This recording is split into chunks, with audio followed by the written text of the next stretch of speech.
It's September, so it's too late to put anything into the garden, right? No.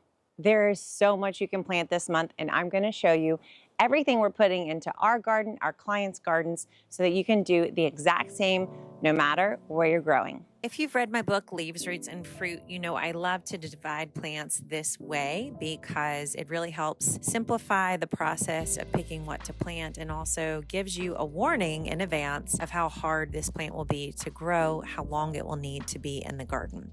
So let's kick it off with leaves first. Leaves are going to be so easy to grow in September, and most leafy plants we can harvest from within 45 days of planting up to 60, 75 days after you plant those.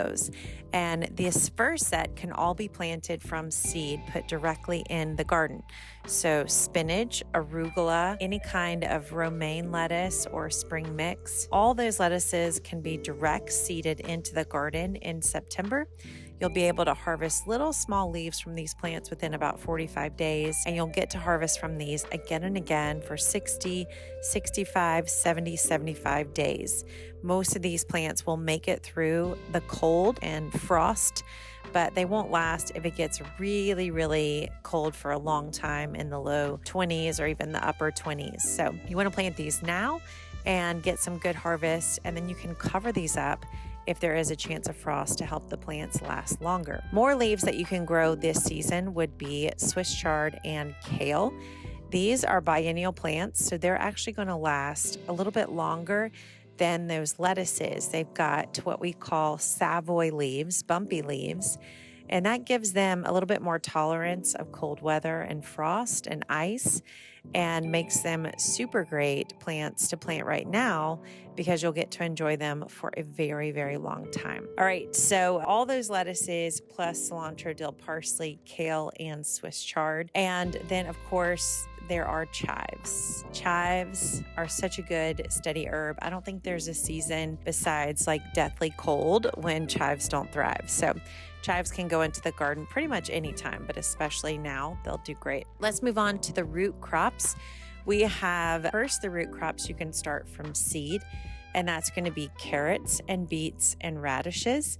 These can all be directly seeded in the garden in order to get a harvest before it gets too cold.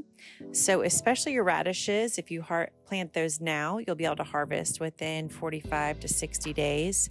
Beets are going to take longer, and so will carrots, but you can still get a harvest from 75 days on. Give them proper spacing to begin with so you don't have to thin them and slow down their growing process in the middle.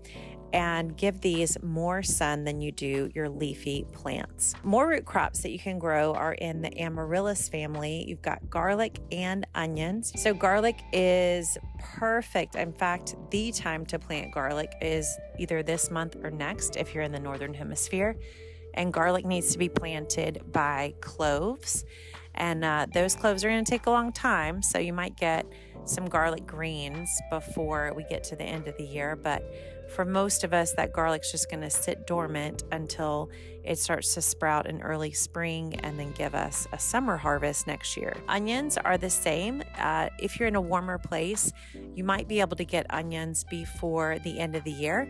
If you're in a cooler place, the onion will kind of sit there and lie dormant and then really take off in the early spring. All right, next up are our fruiting crops. Now I have some unconventional fruiting crops that you're going to think, Nicole, I don't think that's a fruit, but it's actually a flower. So we're going to count it because flowers become fruit, right? So broccoli, cauliflower, romanesco, all of these brassica plants that actually form a flower head that we harvest and eat. These all I count in the fruit category. 1, because they're large.